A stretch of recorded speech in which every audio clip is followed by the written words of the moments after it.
It was a guessing game with setting these up.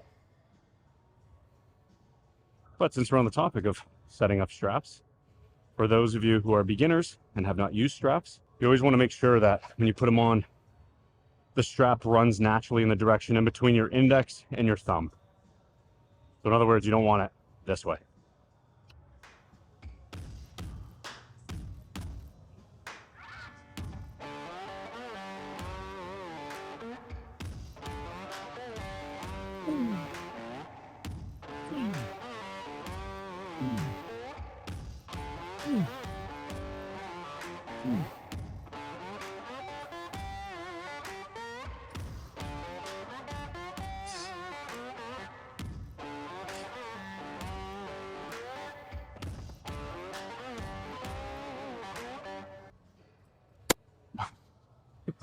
Bump my head. All right, guys, we got, oh my God, dude, getting attacked by this fucking thing. I'm gonna sit down. All right, we have back today. We're starting with lat pull downs, overhand wide. We're gonna do 3 working sets. That was actually working set number 1. I probably should have taken a little longer rest. I only got like 8 reps, but doesn't matter. I'll take a little longer rest. Should get more reps on the next set. We're gonna do 2 more, and then we're actually gonna go into like a close grip pull down. I'll show you kind of the technique that I use for that to target more of those lats. Yeah, we're just gonna keep things basic, strictly back today. The reason I'm just doing back, I've actually kind of done more of like a bro split this week. I ended up working out with a friend. So we did just a designated chest day, which was fun. So it's actually fun to switch things up. I know I've touched on this tens of thousands of times, but it's good to change things up, you know, change things up, have fun, do things that you enjoy doing. Yeah, so just back today, because my split this week has been kind of all over the place. I literally have done chest, legs, back. I'm gonna do shoulders and arms tomorrow, and then legs again. So, but it's fun doing it that way. Actually, I kind of prefer the bro split. I grew up doing that, as most of you probably have as well. And some of you may still do that. So, all right, I'm losing train of thought. We're gonna do working set number 2. Actually, I don't know what I wanna say. I don't know. I thought I was going to say something. I'm like, I don't know. I was losing train of thought a second ago. But before we do second set, because I want to give myself a little longer rest. In terms of the actual bro split, some of you might actually be wondering if it's effective. I think it is still effective. You can still obviously make results off of it. Because you have to keep in mind, like, the amount of volume that you do can be broken up into different parts of the week. So you don't have to do everything all at once, but some people might like it depending on your schedule, depending on how you recover, not just in the week, but also within the session. Like if you can cram in, you know, 15 to 20 sets of a specific muscle group in one day, in one session, that's great. All the power to you. I think you should do it. But then you have to weigh the option of, you know, could you be doing actually more? Like, in other words, if I train back today, and let's say I do about 15 to 20 sets today, well, that's pretty much how much I would probably do within an entire week for back for 2 sessions. So I usually split that up into 2 sessions where I'll do like 10 to 12 sets one day, and then a few days off in between for rest and recovery, obviously, and then another 10 to 12 the next session. Now, if you do it all at once, are you recovered within a couple days? And if you're noticing like, damn, I could actually probably hit back again, even though I trained it on Monday and it's Wednesday and I'm supposed to be training, I don't know, legs, let's say, is your back actually recovered? And then that's where the frequency comes in, right? So you have your training volume and then your training frequency, and the frequency is just the amount of times in a week that you actually hit a specific muscle group. So if you're someone who does the bro split, but you notice your recovery is within like 48 hours, you can actually probably train the muscle again, then maybe try switching up your split and doing a more, you know, push pull legs or even upper lower type of split. That way you can kind of capitalize on the actual muscle group that you're trying to grow and trying to train, because you can increase the frequency. And then even with that, you have more opportunity for growth and actually more opportunity to increase the volume, because you could increase it to like, let's say 30 sets, but imagine doing 30 sets in one session. I mean, you could be here for probably like 3 hours. How many of those sets are actually going to be effective, right? So all I mean by that is the first chunk of those sets, let's use the number of 20 sets in a session.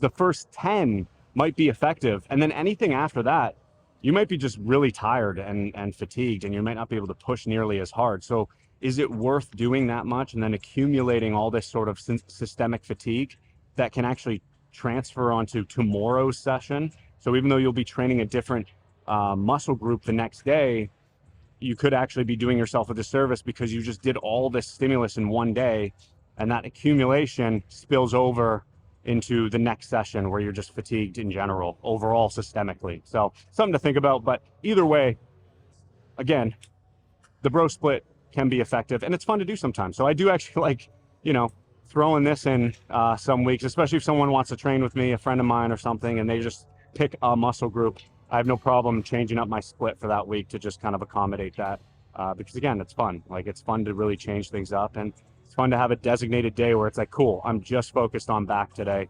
I'm not worried about biceps. I'm not worried about, you know, triceps or anything else like that. I'm just focused solely on that muscle group. So you have more attention to detail, I find, for the bro split.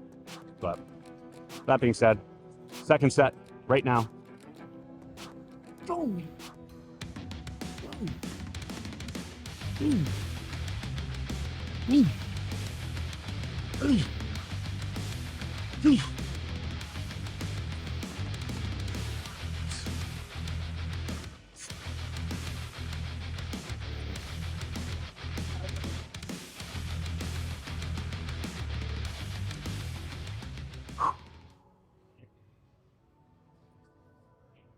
10 reps, including a couple partials or half reps. That was better though, I found, than the previous set. That extra rest definitely helped. I felt more control the whole way through the movement, where I could actually come down for most of those reps, contract, squeeze, hold it. I'm not letting the weight just kind of pull me back up too quick. That was good. We're probably gonna go a bit heavier on this last set.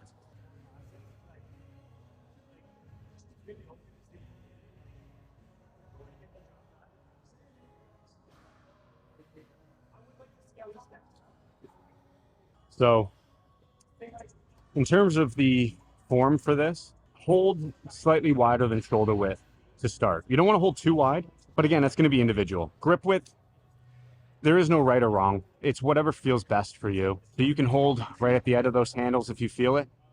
Just know the wider you hold, the less stretch you're going to get in the actual lat that you're training or targeting. Because again, the whole point of this is, yes, we're going to be targeting some of those upper back muscles in this movement because we're holding a wider grip and we are leaning slightly back, but I'm still going to be targeting those lower lats as well. So you are going to be missing out on the stretch in general with an overhand wide grip lat pull down, but the wider you hold, the more you're actually decreasing that stretch altogether. So again, totally individual. 2, we're going to lock in at our legs. So you want to bring this leg pad down as far down as you can comfortably go with keeping your feet on the ground. You can have your heels elevate a bit, driving your calves up into this, driving your feet by engaging your calves into the ground, driving your legs up into this pad to lock yourself in, because the whole point of this movement is you want to be as stable and rigid as possible from the hips. So you want to keep your hips locked in this position the entire time. You don't want to be bouncing up and down on the seat. And the reason that is because the lats actually do insert at the hip. So I want to create a fixed point where I can create as much tension and stretch in those lats. That's going to offer me the greatest amount of force that I can output in this actual movement. Lastly, we're just keeping the chest up, shoulders back and down as you pull, right? So I'm literally just thinking about pulling my chest up towards that bar, squeezing everything in my back, and then controlling that eccentric, going for that stretch. So I don't want to just stop here. I want to actually extend the full way to get that stretch in my lat, in my back, and then again, repeat, pull, driving that chest up, squeezing all the muscles in your back. Control, control, control, as always. Okay, third and final set. We did go heavier. See what we can get.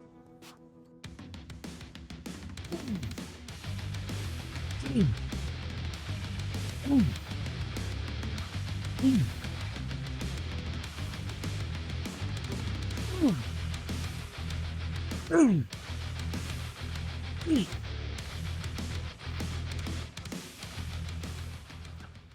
right. Now, if you notice too, as I come down, I might not be touching the bar to my chest. That's completely fine. The distance that you pull that bar is going to, again, vary depending on a few things. One, grip width, and also your mobility, or as the individual as a whole. Like, you may not have the mobility or range anyways to even pull that bar to your chest. So the goal is to try to bring that bar as far down as possible without manipulating your shoulders. What you see oftentimes, if you think too much about the bar distance, in which, like, oftentimes when we're training, if we're beginners or, you know, intermediate early on in the training, if you're not thinking about it, oh my gosh, let me rewind that. What I mean by that is, as beginners or even like novice lifters, when you're just starting out, I find from my experience, you're more focused on range in terms of like getting from A to B. So in other words, if I'm pressing, I'm literally just thinking about pushing those handles or the weights as far away from me as possible, right? So I'm thinking more of that as opposed to actually thinking about just contracting the muscle, because you don't really know how to contract the muscle when you're just starting out. Same thing with a lat pull down. If you're just thinking about going from A to B, you're just thinking about here to getting this bar as far down as possible. You're not actually thinking about contracting the muscle. So my point is, when we start to think about just arbitrarily moving weight through a distance or through space, we tend to do things like recruiting other parts of our body to sort of help with that, because our body does like to use the path of least resistance. So what I mean by that is, if I'm doing this movement and I'm just thinking about the distance traveled, I'm going to be from here, and then I'm going to start to manipulate my shoulders to bring this down, because what I'm thinking about really is trying to get this bar as close to me as possible. So the quickest way to do that is literally to push my shoulders forward, because that gives me the illusion that that bar is getting closer to me. But the reality of it is it's not. And then you also lose tension on the muscles that you're trying to train. The same thing when you're training chest. If you're just trying to create that distance, what you start to think about is, I just have to get these away as far as possible. And the easiest way to do that is to actually manipulate your shoulders, right? To create that artificial distance. But you're not actually creating or shortening the muscle that you're trying to work. So hopefully that made sense, but I don't want you thinking about distance in this. So don't worry about how far down to come. Just focus on contracting the back, squeezing everything in your back, and however far that is for you, that's completely fine. Over time, hopefully you can increase your range of motion, but focus on the target muscle. Okay, we are staying here. So we're not going to move on too far. We're going to do close grip, just 2 working sets. I'm not even going to do a warm-up. We're just going right into the working set. So I'm going to give myself another minute or so, and then I'll show you what we're doing.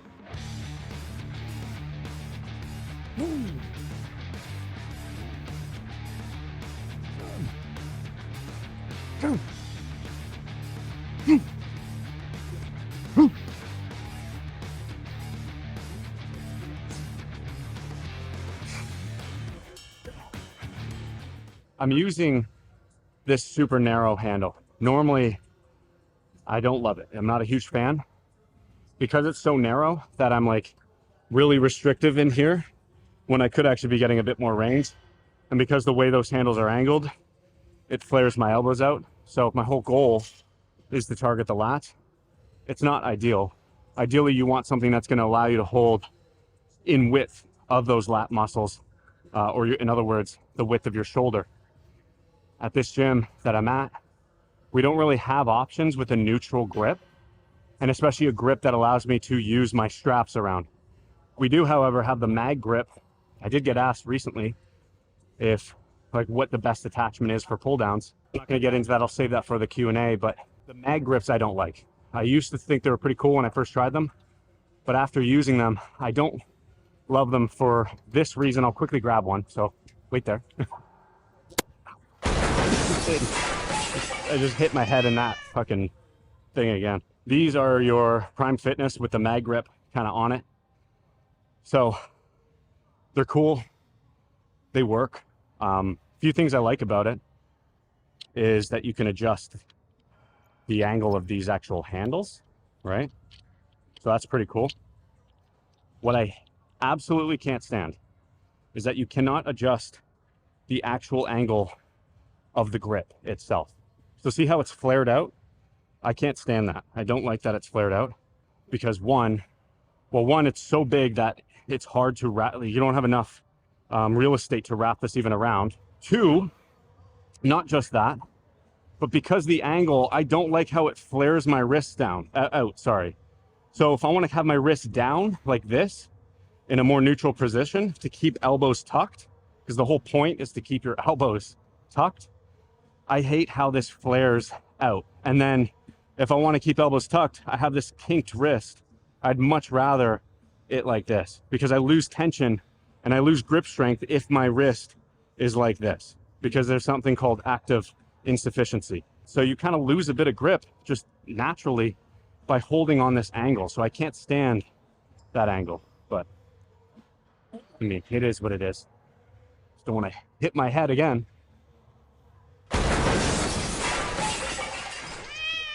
So we are using this grip. It is what it is. It works decently fine. Actually, before I do this, I'll go through the form with you. Now, a few things. One, I stand roughly 6'1", so I am kind of slightly taller than average. But the thing is from my setup, I have the seat as low as possible on this because I want the greatest amount of range of motion, obviously, when I'm doing pull downs. I want to get that stretch. Now, I can't get the stretch because as I'm seated here and if I fully extend, like I'm literally bottoming out. Like I have so much slack here. So what I tend to do, and actually it's not my technique. This is something I think I actually learned years ago, which some of you may have seen from Ryan Humiston. I think he has this, like the exact same technique.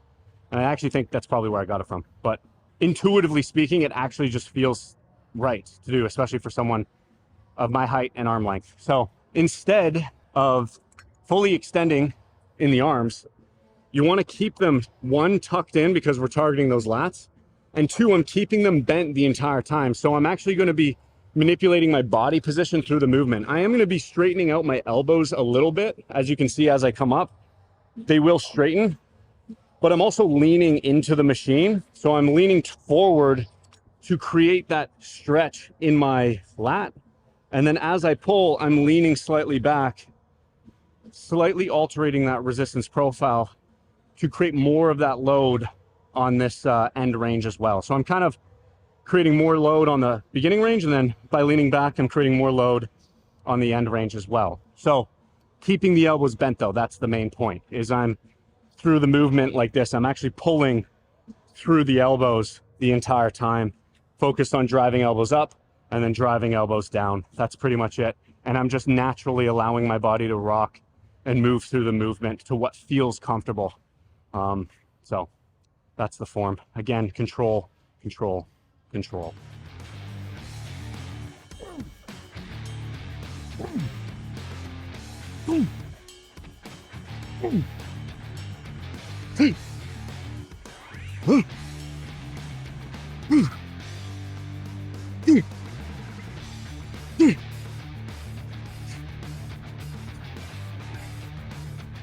Okay, moving on.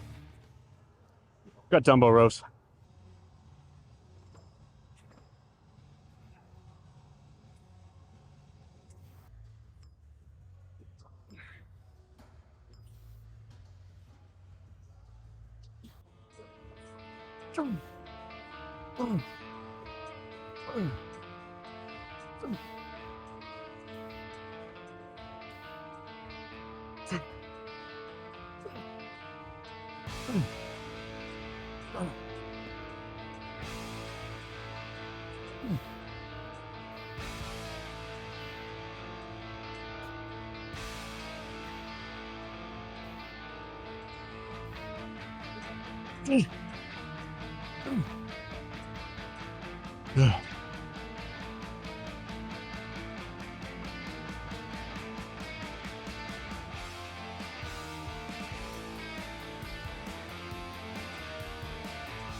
So this is the second working set.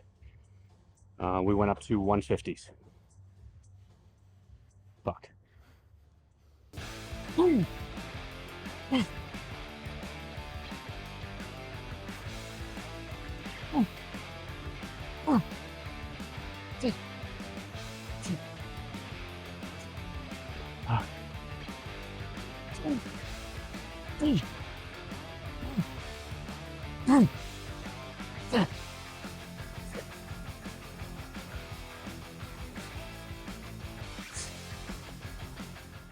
All right, so that was our second working set at 150 pounds. That's a lot of weight.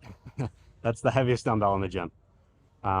Pretty proud of myself for getting like 8 reps, 6 to 8 full reps, and then maybe like 9 or 10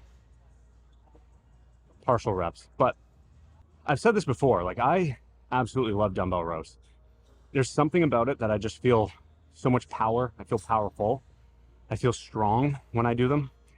And I don't get the same stimulus on like any machine row than when I do dumbbell rows. It's like, I can't explain it, but I just feel good, and I feel my back and my lats just light up.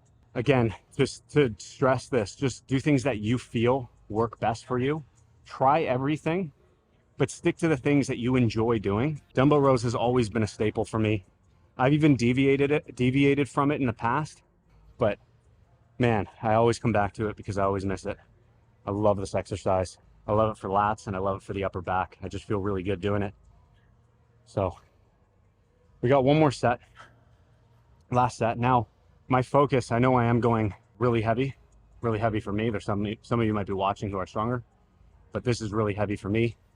So I'm still trying my best and my hardest to control every rep and to keep my form as close to perfect as I can. But again, I don't want to keep it so perfect and so rigid that I never get out of my comfort zone of trying heavier weight. So there's kind of like a balancing act. The heavier you go, the harder your form is to maintain, and the more likelihood your form will degrade over the course of those reps. But I don't think that's a bad thing. That's not a bad thing. Like if your back starts to kind of round, and as long as you're controlling the weight, I don't think it's a bad thing. I think, you know, it becomes a bad thing when you start to, you know, allow that weight to control you and you're not controlling the weight anymore. And then you run the risk of injury. So my whole focus is to keep everything locked and stable the entire time. The leg on my working side is forward to keep myself stable. It's centered underneath my sternum the entire time. And then I'm literally just thinking about driving my shoulder and elbow down and back, almost trying to wrap that elbow behind me, or better yet, just slam that tricep into your lat as you row. Control that eccentric, go for that deep stretch by protracting, push that weight to the ground, and then drive, push, drive, push, drive. Oh.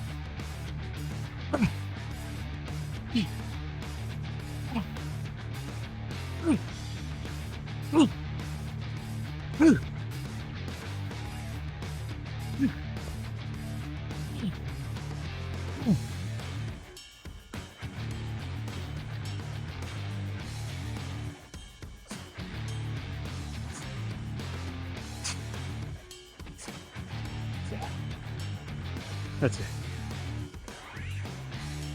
I intentionally am giving my left side, because my left side is always my stronger side, but I'm intentionally giving it like minimal rest. I'm still trying to catch my breath in between my right and left side, but I'm shortening down that rest time because my left side has always been more dominant. My left arm is dominant.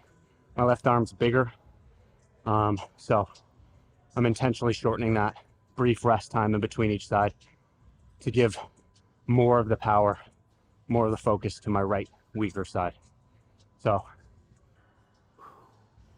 okay. I think we're gonna do 2 working sets here, just right into it, of dumbbell flies for the rear delts. And then we're gonna finish off with 1, maybe 2 more movements. But if we're doing 2, it's gonna be a rear delt row to target more of the lengthened range. And then finishing off with some weighted hyperextensions for the lower back.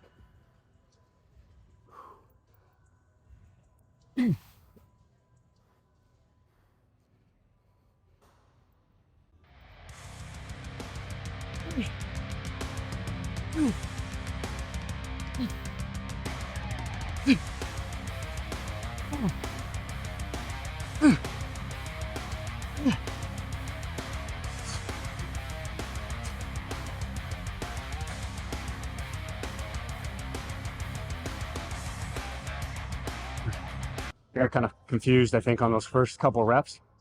I had more of a bent elbow, almost like I'm doing a row. And I realized, oh yeah, I'm gonna be doing machine rows after this for the rear delt. So trying to keep my arms straight like every other fly. Trying to not lock elbows, but keep arms extended out, pushing those weights out and away from you, not just thinking about pulling back. So I'm focused on pushing out and away to engage more of those rear delts and less of my, traps, rhomboids, and other upper back muscles. Because again, I don't really want to row, and I'm not really focused on retracting the shoulder blades as much. So that's the focus.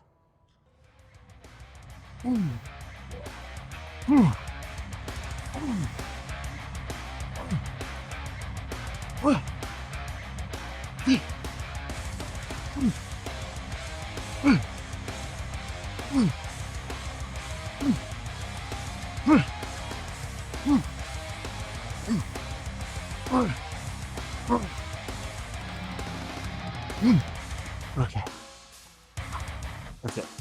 We're gonna move on. Rear delt rows.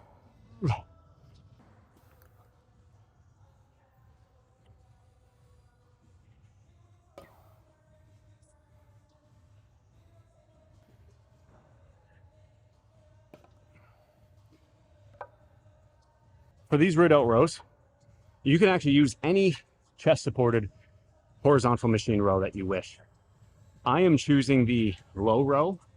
Now your gym may have a hammer strength low row, or an Atlantis low row, or the Gym Laco low row. Any low row any low row works, doesn't matter. Any horizontal row works. I like the low row because I like the feeling of sort of leaning into this machine and rowing from a low to high motion, okay? You can come straight across though and lean into it. I just kind of like that low to high because it kind of resembles me doing like a fly. So that's just what I like. Now, for the form of this, you want to sit sideways because you want your working arm to reach and wrap around your rib cage. So you want to come around, that's going to stretch that rear delt. So we're targeting the rear delt in more of that lengthened state. I'm holding all the way to the end of this grip. I'm not holding narrow because I don't want my elbow to be narrow. I want to actually be flaring out like this and just focusing on the rear delt. I'm not worried about pulling with any of the back muscles, though they will be recruited no matter what. You can't really turn them off. But by holding a wider grip and then thinking about, for every rep, as you initiate that rep, I'm pushing my elbow out and away. So similar to a fly where you want to push your hands out and away, I'm pushing that elbow out and away like this. Okay?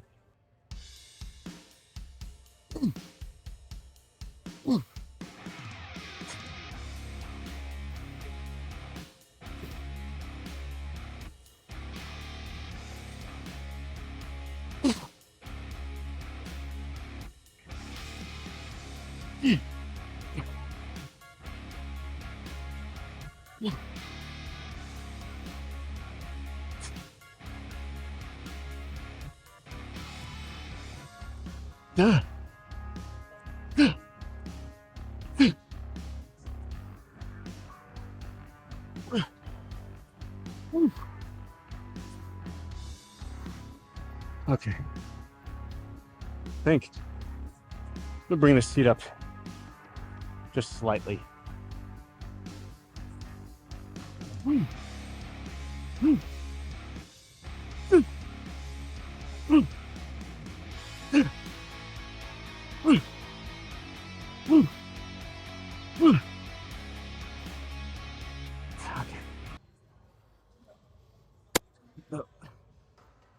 count how many times I hit my head in this workout.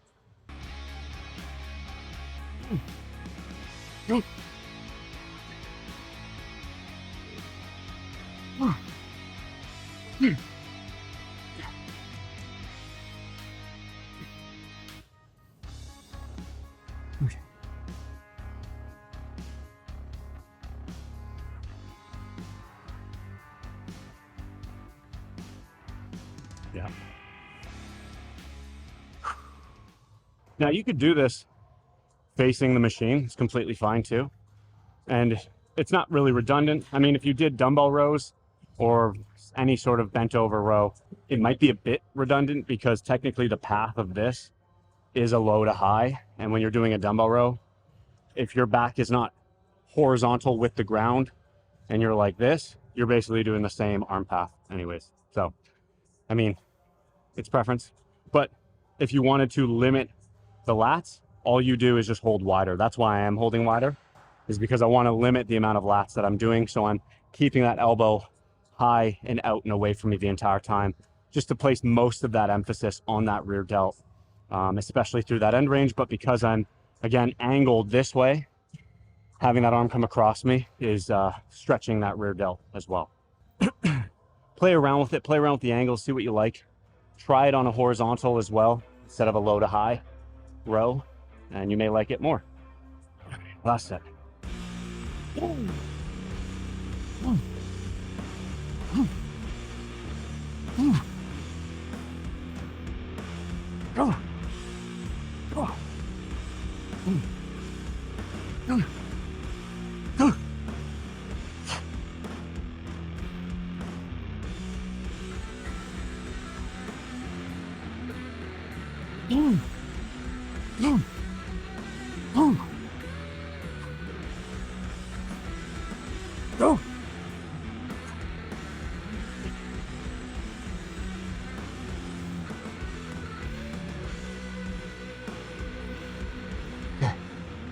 All right, we're gonna move on.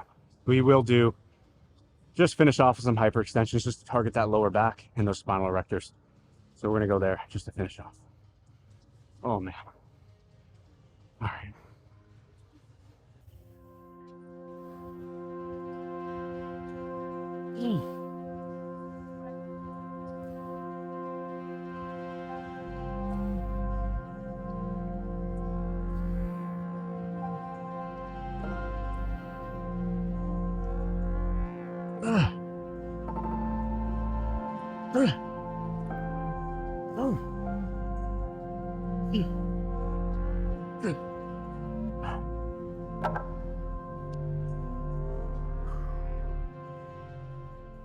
We're just doing 2 working sets. That was working set 1.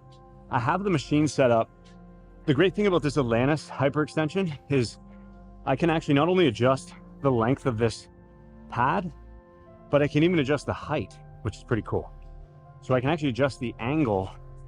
In other words, I can target more of the end range. So the lower this angle is, the more horizontal I will be to the ground towards that end range. And then the higher or more extreme this angle is, like I have it here, allows me to just kind of target and load a little bit more through that beginning and mid range and less in the end range.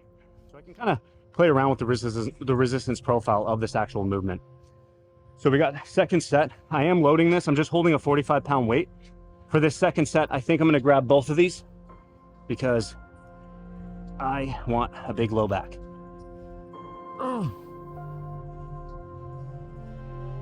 Oh. Oh. Oh. Oh.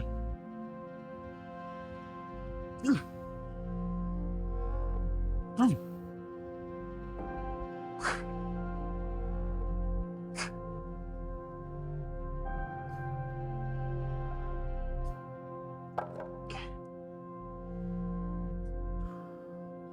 Now for the form of this, I forgot to run through it before that set. But I have this pad adjusted far enough forward that it's resting high up on my hips, just below my belly button, because I want to limit the amount of glutes on this movement. If I have this pad lower than my hips, I'm going to be recruiting a lot more glutes in the actual movement to keep myself stable and to assist with the pulling. So by having this pad higher up above your hips, just below your belly button, allows you to focus primarily on that lower back, because I can drive my hips into this pad the entire time. And I'm not thinking about initiating the rep by squeezing my glutes. I'm literally thinking about, in this bottom position, just curling up towards the ceiling. So I'm just arching my low back, picking my chest up towards the ceiling. And then again, as always, control, control, control. All right, guys, camera ended up cutting off. As always, I'm like this close to running out on battery. As always, if you made it this far in the video, you guys are the ultimate real ones, and I appreciate you for watching. Again, thank you so much. Continue to work hard, continue to be diligent, be intentional with your movements, and as always, I will see you on the next video. Thank you, guys.